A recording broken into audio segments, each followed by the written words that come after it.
Энд абсолют хэмжигдэхүүн агуулсан 3 тэнцэтгэл биш байна. Доод талд нь тэнцэтгэл бишийг хангаж магадгүй x-ийн хэд хэд утгууд авлаа. Миний энэ видеонд хийх гэж байгаа зүйл бол эдгээр боломжит утгуудын аль нь тэнцэтгэл бишийг үнэн болгох вэ гэдгийг олох юм.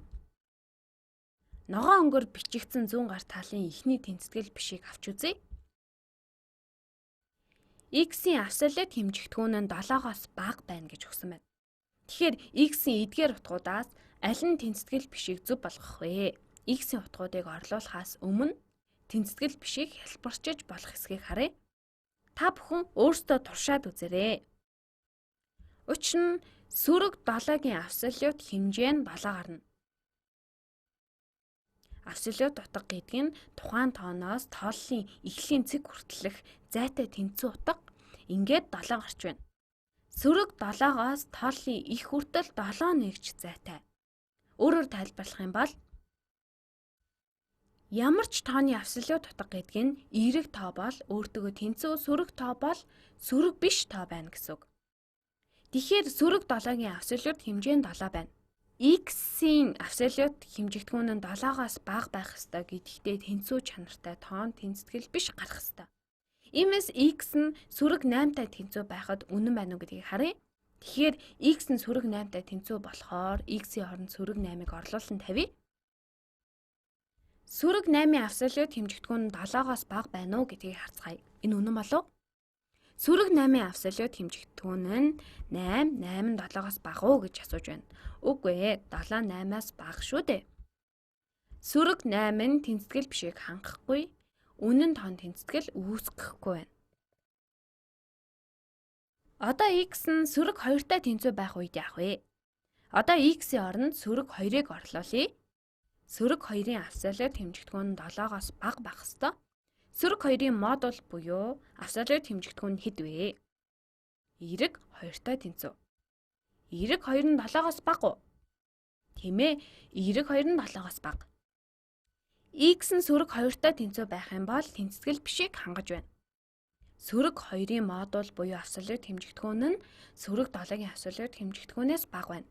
Эцэст нь x-ийн оронд 6-г орлуулъя. Абсолют хэмжигдэхүүн нь 6-гийн абсолют хэмжигдэхүүн болно. X-ийн оронд 6-г орлуулна гэсэн үг. X нь 6-тай тэнцүү учраас дахин 6-гийн абсолют хэмжигдэхүүнийг олъё. 6 абсолют хэмжигдэхүүн нь 7-оос бага байх болов 6-гийн абсолют утга нь зүгээр л 6. 6-гийн тоон тооллын эхийн баруун гар талд байгаа учраас абсолют хэмжигдэхүүн нь 6 гарна. 6 нь 7-оос бага болов? Тийм ээ, 6 нь 7-оос бага шүү дээ. X нь 6 ба сөрөг 2 байх үед хоёулаа тэнцэтгэл бишийг үнэн байлгаж байна. Энд байгаа ягаан өнгөөр хийснийг одоо харцгаая. Бичлэгээ төр зогсоогоод өөрсдөө орлоод үзээрэй. X нь сөрөг 4-тэй тэнцүү байх үед бодож үзээрэй. X нь сөрөг 4-тэй тэнцүү байг. Сөрөг 4-ийн модуль буюу абсолют хэмжигдэхүүн нь 5-аас их байх болов?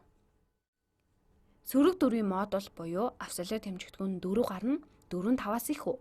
Үгүй ээ, бага. 4 нь 5-аас бага. Тэгэхээр болсонгүй. Одоо x нь 3-тай тэнцүү үед бодъё. X-ийн оронд 3-ыг орлуулж бодно. 3-ын модуль буюу абсолют хэмжигдэхүүн нь 3 гарна. 5-аас их үү? 3-ын модуль буюу абсолют хэмжигдэхүүн нь 3 юм чинь 5-аас их байж чадах болов? Үгүй ээ, 3 нь 5-аас бага. Та нэг би өөрсдөө хийж үзэж байгаа гэдэгт найдаж байна.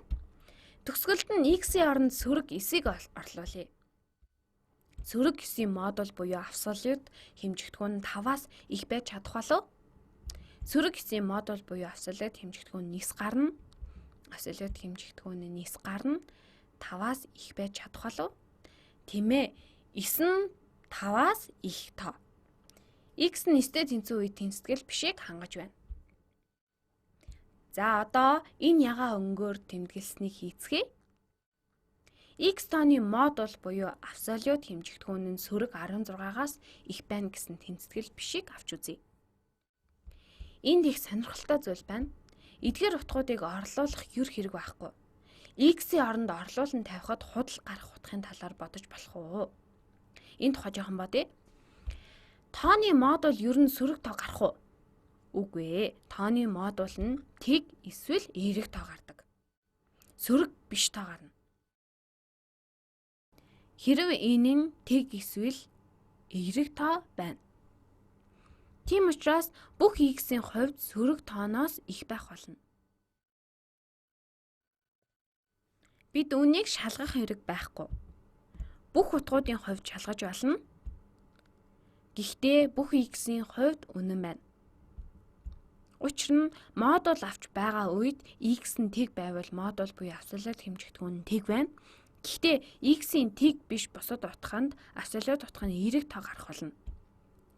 X-ийн хувьд ямар ч тоо орлуулсан энэ илэрхийлэл энэ тоон тэнцэтгэл биш гарах болно гэдгийг харцгаая. X-ийн абсолют утга нь сөрөг 15-ын абсолют утга нь сөрөг 15-ын модуль нь 16-аас их байх болов. Сөрөг 15-ын абсолют утга нь мэдээж эерэг 15. Тэгэхээр сөрөг 16-аас их. Эерэг тоо мэдээж сөрөг тооноос ямагт их байна. Энэ үнэн байна. X нь хэрвээ 3-таа тэнцүү бол абсолют утга нь 3 гарна. Тэгвэл сөрөг 16-аас их байх уу? Би ингэж хичээ. 3-ын абсолют утга нь сөрөг 16-аас их үү? Тийм ээ. 3-ын абсолют утга нь 3 шүү дээ. Эерэг 3 гарна. Тэгэхээр сөрөг тооноос их байх нь. Тэгэхээр ийм л юм байна. Ямар ч дуурын x-ийн хувьд ийм байна. X нь 9-тэй тэнцүү үед сөрөг 16-аас их байх болов. 9-ийн тоон сөрөг 16-аас их шүү дээ. Тэгч мөн сөрөг 16-аас их тоо шүү дээ. Ингээд бүх x тооны хувьд биелэх юм байна.